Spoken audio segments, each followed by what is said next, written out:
This is what we're seeing now within AI is that if you just use it to answer queries that the customer had in the past, then you'll get a certain ROI. But what we're seeing is companies moving customer care from the back door of the organization, where it's super hard to find, to the front part of the website.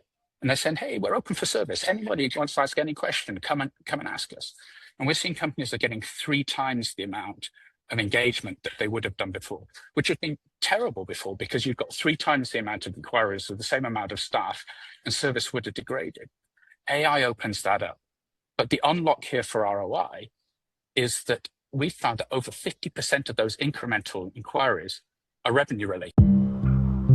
Yeah, there's been this really ugly word in customer service for the last 20 years, I would say at least, and it's called deflection. And what deflection means is, how can I get one of my customers not to talk to me or talk to a human? And what hasn't worked within AI is when people say, okay, how can I keep this mentality of preventing people from getting support and overlay AI on top of that to make it a better way of stopping people to talk to me? What has been working is when people have been very thoughtful about using AI to really help customers and address them rather than just push them away. So if you're deploying an AI technology, what you'll need to do is be spending probably at least $250,000 or pounds for that technology, and also the people in order to operate and run it. So therefore, you've got an investment around that amount. Now, what we're seeing from our analysis is for every, say, 10 percentage points of automation you get, you can probably retire between 3 and 5 percentage points of labor or realign. And the reason for that is that it's not a linear scale. You need to staff people out of hours or different skills. And so actually adjusting the headcount spend is complex. We're seeing what we call the bolt-on bot phenomenon.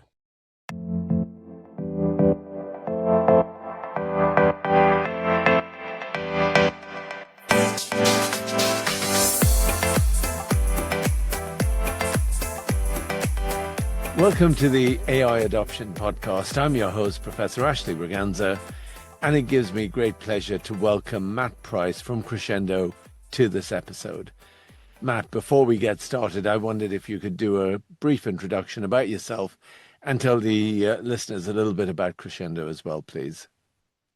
Yeah, thank you, Ashley. And firstly, it's such a pleasure to be invited onto the podcast. Thanks for having me. I'm CEO of Crescendo. I've been in technology business for quite a while. Originally, as you can probably tell, from the UK, but now working out of the US and leading Crescendo from there. Crescendo is a AI native customer experience technology company. So it's not just a chatbot. It is AI for how the whole of customer experience operations needs to work. And we built it from the ground up. Probably not the easiest way, because in order to actually build the company, we decided to actually operate and run 200 contact centers ourselves to really get into the teeth of things. But we're pretty proud of what we've created. Matt, thank you for that. I wonder if we could start by just kind of reflecting on what's going on in the world of AI in customer service. I mean, the word AI in customer service has been around forever, and it really has left a lot of people with a bitter taste in their mouth, because AI has been synonymous with just really bad call trees or voice response. But the advent of LLMs really is the catalyst for something new. And really, I don't think it's an understatement to say we'll revolutionize the whole industry, from technology all the way through to operations.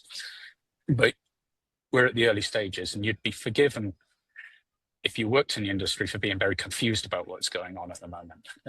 1 minute, there are companies saying, hey, we're automating everything and we don't need people anymore. And then the next moment, they're saying, we're hiring back everybody because we got that wrong. And then every 5 minutes, you're getting somebody trying to call you up and get you to adopt their AI technology. So incredibly exciting, but also confusing at the same time. Just looking back at some of that history, what from your experience has worked, and equally what hasn't worked? Yeah, there's been this really ugly word in customer service for the last 20 years, I would say at least, and it's called deflection.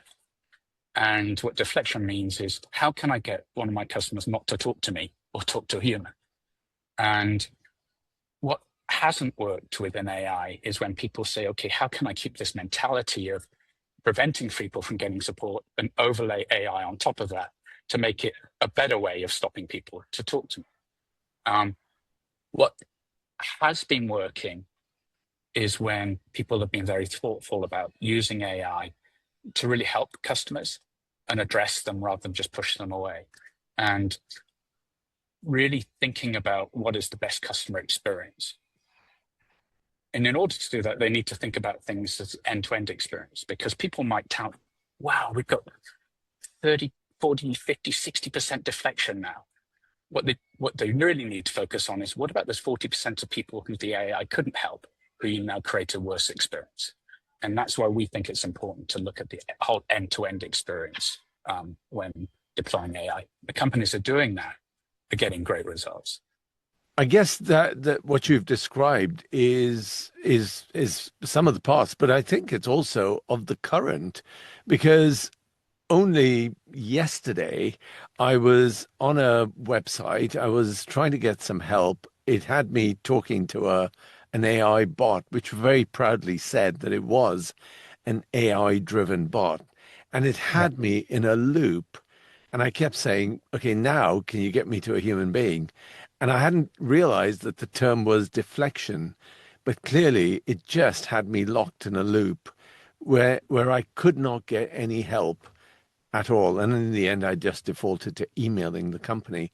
I mean, Mhm. what is it about these organizations that are deploying this technology that gets them to deploying it so badly and leaving customers like me just so angry? And I was very angry because I'm working in the AI space and I'm thinking anyone else coming to think is just going to hate this technology. So what we're seeing is a lot of these AI projects are set up to fail from the beginning, because they are looking at KPIs such as deflection in order to claim the success of the project. And there's this misaligned thinking, actually, that if more I can deflect, the more money I'll save, which is incorrect. And we could talk more about that. But the important thing here is that you as a consumer just want to get your question answered in the most efficient way possible. The business wants it to be efficient, but then the vendor that's supplying them the AI technology is actually only being paid for AI resolutions. So the misalignment and incentive there is that the project owner and also AI technology owner is going to want to keep you within that AI conversation as long as they possibly can, even if the service level is being degraded and pushing you back. Whereas the right thing to do, in your case, would have been to switch you over to a human as much as possible. At Crescendo, what we decided to do is that we only charge for a successful CSAT, or customer satisfaction, not at the end of the AI portion, but at the end of the whole journey with the client. And by having that aligned, it means you make much better decisions. And that's what we encourage our clients to do as well, is align their project around that KPI. And so this notion of incentives and justifying investments, what's the basis on which organizations end up trying to justify the investments in AI?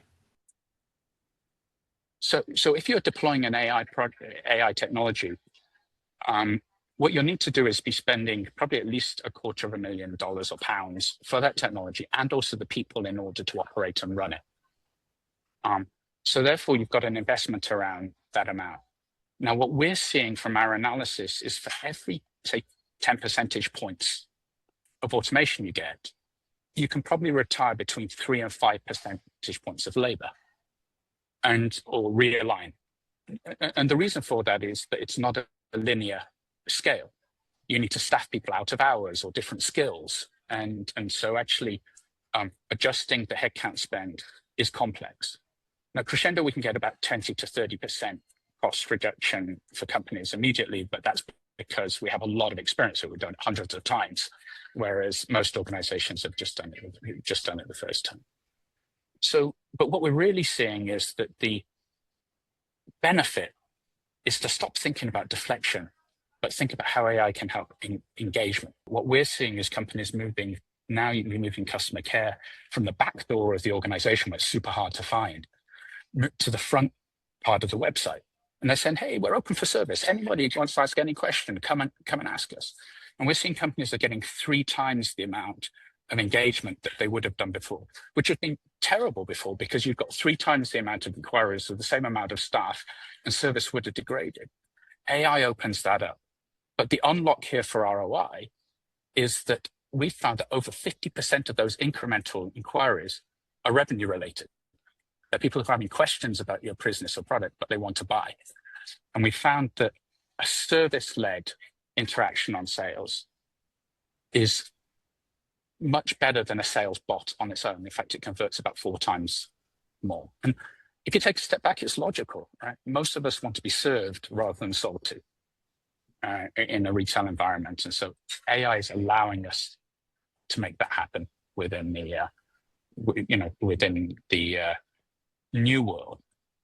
And there's one final thing I'll point out here. What it also means is you need more people. You've got more inquiries, and you still have escalations, and you need more people to handle it. That's really interesting, because everywhere I look and everywhere I read, there is this issue about AI being used to replace jobs and being used to replace people. How does this labor AI equation actually work? You talked earlier about the correlation between automation and then how much labor you need to counteract, or how much less labor you need in order to do them. But what we find is that it's the hard work and it's the time-consuming work that is being preserved and not being given to AI, either because companies are making right decisions to say this is something that should be handled by a human. After all, customer service is a relationship business, and we should sustain a relationship. Or it might be that AI just can't do certain tasks, or you don't want it to do certain tasks. You don't want to access certain systems. You only want humans to do that. So that's the first thing. But also, if we start to see the volume go up in the company I talked about just now, they got a 3 times increase in the amount of volume. Well, that means that automation has gone up, but they still need the same amount of people in order to handle the escalations. And so that's a dynamic that we'll see that breaks a lot of the common misconception that AI is taking away people's jobs. Look, the podcast is about AI adoption, and there is this quite a significant adoption gap. I just wonder, how are you seeing this adoption gap play out in organizations, Matt? We're seeing what we call the bolt-on bot phenomenon, where people just buy a new AI bot and they bolt it onto the front of the customer service experience. And and a lot of it, in many cases, people have good interactions with it. If it's a simple, but a lot of the time it's more complex. So within this situation, that can actually work, but it leads to downstream problems.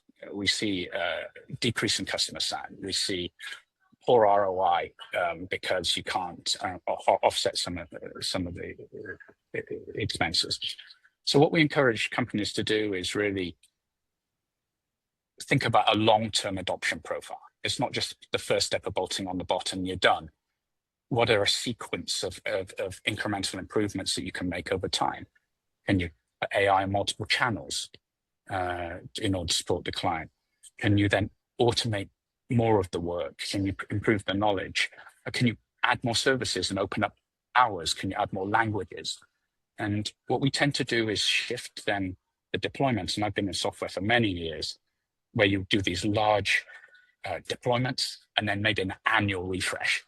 What we're seeing now is monthly refreshes of the technology and process in bite-sized chunks to evolve to the overall improvement that you need to make. Talk us through that cycle. How do those monthly improvements work?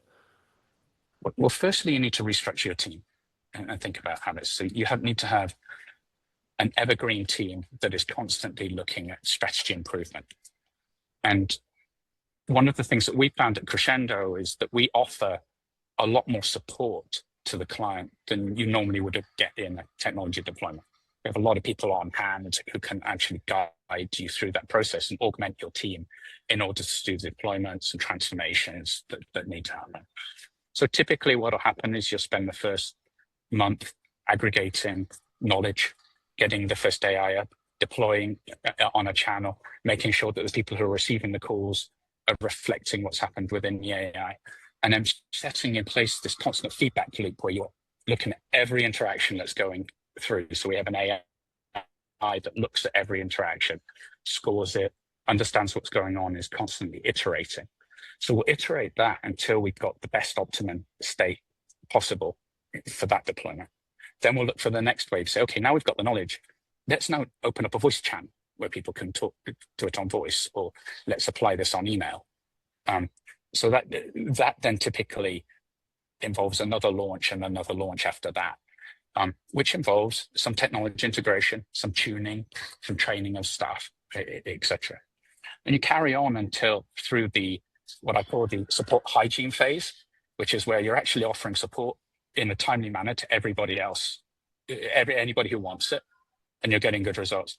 And then you can move into the expansion phase. You say, okay, now let's start deploying service as a sales tool and taking on those new horizons, which again has its technology deployment, has a people alignment, has business process alignment too. Great, thank you. Thank you for that explanation.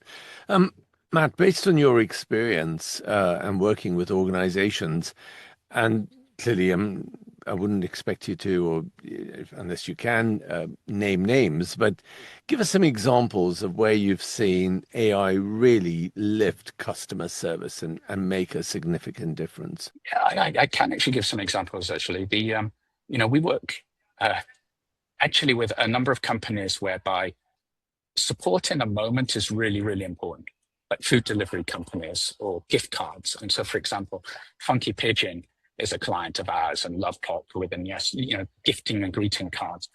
And what we found there was, before, these companies had great products, and actually their service policies were really good. If for some reason your card couldn't get delivered because of, it was bad weather or something like that, they would refund you.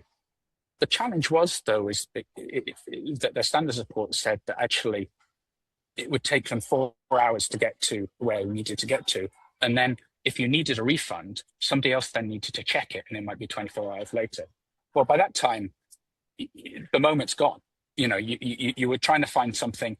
The reason you're using these services is because you maybe forgot to send a card to your mum, which I'm sure none of your listeners do. But let's say that example was the case. Now that's failed. What these companies are able to do using AI is get an immediate response. So they then said, this is messed up. My mum hasn't got the card. Comes back immediately using AI to say, actually, here are your options. Do you want to resend? Do you want to refund? Do you want to do something? Do you want to apply something else? Then, because that's a lot of the labor that's gone into actually hitting a response, taken out of the way, the staff can then be used to then be on hand because they're doing the escalation work and respond within 15 minutes. So what you've then taken is a problem that could be solvable, but because of the time delay was not solvable, to something that was done in the moment for the client when they're actually looking at for that response. And we saw dramatic changes, like Love Pop's Trustpilot rating went from a 3.6 to a 4.6, which is super material from e-commerce within the space of a couple of weeks. And if you go and look on their website, the number of unsolicited 5 stars due to that is remarkable. So, these are some of the things that are exciting for us about how AI is really creating a great impact for the business and also for the consumer. Any other examples that you'd like to give, or? Yeah, there's another example. An amazing UK-based company, Sweet Bee. This is set up by a woman called Holly King in the West Country. And it's basically, she created the company because she couldn't find a sunscreen to apply to her kids that didn't include chemicals. And so she made it in her kitchen. And she's built an amazing business, direct to consumer. And, I think they were recently listed as one of the top growing companies, but in times. So when we started speaking to Holly, she said, I need to scale. My customer service hasn't adapted since I went from 0 to 30 million in a year, and we need some help in growing it. We're kind of looking at AI tools, but we really don't know how to deploy them. So for them, what we said is, if you're up for it, we'll take on your whole service. We can provide the AI bots. Also, we can add the humans in the loop as well to help you scale. Well, what we unlocked for Holly was the fact that the thing that was preventing her to enter Spain, Italy, and all of the other European markets wasn't necessarily product. There were some product things to do, but that was the well-trodden path. The last thing was trying to figure out customer service for those areas. What AI allowed you to do, because our AI can actually speak 56 languages, and then we can augment that if necessary and add on human resources very quickly. That allowed her to open that market very quickly. And, it's more of an overall business expansion. But it's so many times the barrier to entering new markets is customer care and getting that in place. And AI and Crescendo can unlock that. Thank you. Look, when organizations implement technology, you can't just take technology and stick it into an organization and hope that it works. There's usually some kind of change, some kind of transformation that has to take place. And clearly, as a professor of organizational transformation, I'm very interested in what transformation practices are you seeing that work, and which ones have you seen that actually don't work? So there is we've talked about a couple of things. We've talked about bolt-on bots. Bolting on can work, but doesn't really work. Looking at the whole customer experience and thinking about how that gets retuned is really important. And if you take a badly run team and you put AI on it, then typically it's not necessarily the team, you're accentuating a badly run business process. So really what we encourage companies to do is take a step back, look at redesigning that slice of the customer experience, and don't spend years doing it. Do it really quickly, but make sure you have the checks and balances as to measuring whether you're hitting your objectives. But the big thing we've seen is the need for strong transformational leadership. And I think that maybe you've seen this in your organizational changes, is where transformation or innovation goes to die is in middle management. And if you, as a leader, say, hey, we want to transform things, and you engage the person who's going to have to restructure their team and go through the hard work of moving things along, and maybe their job's going to change, or the person who is managing the old technology, and you're asking them to try and evaluate the new technology, they will find 1,001 ways that this project shouldn't move forward. So really thinking about driving some top-down objectives, but also making sure that you bring those people along with you. And that's a lot of the time we spend for us is talking to the agents and explaining to them how their jobs will improve and how AI won't get rid of their jobs, talking to the technology manager to say, just because it's a new type of technology doesn't mean you can't be involved in deploying. And again, we might talk a lot about AI, but it's all down to people in the end. True. And what hasn't worked, Matt, from your experience? Where have you seen things go completely pear-shaped? It's gone pear-shaped from an ROI perspective, unrealistic expectations of what's achievable. And we've covered that from different areas. Not putting the right safety checks and balances in with the AI, continuous learning loops, feedback, automatic QA end-to-end, such that you're not creating minefield for yourselves further down the line from customer sat or not. But people are learning and companies are moving quickly. So we're seeing less of those actions now. I would say now it's not so much how many complete failures, but how many companies not reaching or taking advantage of the real opportunities they have to progress past the first phase. And that's because it's harder and requires different thinking and different organizational approaches. Matt, I'm gonna be a bit unfair. I'm gonna lift and shift you out of this conversation. And I'm going to stick you into a boardroom of an organization, any organization, and they're just getting started on this AI journey, particularly in terms of improving customer care and customer service. And they're going, what do we do? Where do we start? How do we get going? I mean, what would you say to that board? What are some of the key tips you would give them to make this a success? So you are running and operating a $500 million business.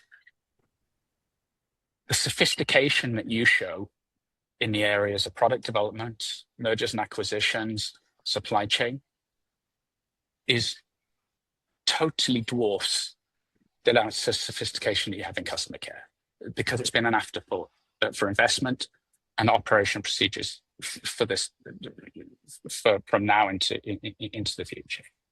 You know, Ken Chano, who was the CEO chairman of American Express, said one thing that should land with everybody. He said that customer care, he said that a brand is made up of two things, the logical and the emotional. And there's no finer way to join the emotional and the logical part of the brand than with customer care. And that's where the relationships work. Now, that was okay for him to say that because he was running a premium brand. And what that meant was that he could spend over the odds on customer care that most companies like yours don't have the luxury to do. What AI allows you to do is unlock that, so you can offer premium service and engagement for a cost that your gross margins can sustain. But what you need to do is work with a partner who is thinking longer term on. I tell you now that you're spending $30 million a year on customer care, at least. If you follow the engagement process that we've got and you follow the transformation progress, we can improve your customer sat, and we can halve that within a 2 to 3 year period. But it's going to take investment, it's going to take focus, and it's going to take work in order to do it. And it's not a one-shot wonder. But we'd love to partner with you on it. Matt, thank you so much for being on the AI Adoption Podcast. This is the first real opportunity on this show that we've had to bring someone in to talk specifically about customer care and customer service, and that end of the business, or that corner of the business, that is so vital. Because at the end of the day, as I said a little earlier, my own personal experience, we come into contact with companies when we need something, not just when we are buying something. And it's at that point you really understand whether the company truly cares about you, or this is just lip service and things that get spouted off at board meetings and other major presentations, the strap lines that sit underneath the logo, but really have no evidence in fact when someone like me comes into contact with the company. And so to get some real insight based on your experience and the work that you're doing with companies in terms of what works and what doesn't work, I love the notion that this bolt-on bot, is just not. It just doesn't cut the mustard, to use that. If I could use that phrase, it's just not good enough for what people expect. And so the point that you made in terms of taking an end-to-end view, taking a holistic view of how anything we do in AI doesn't just fit into that one narrow silo, but actually has a much more expansive, a much wider understanding of the business and also of the customer experience, I think is really important. So thank you for sharing your insights into customer service and customer care on the AI Adoption Podcast, Matt. Thank you so much for having me, and it's been delightful talking to you. Thank you, Ashley. And as ever, my thanks to our listeners. Please do follow and subscribe to the podcast. We hope you've enjoyed this episode, which is focused so extensively on customer service.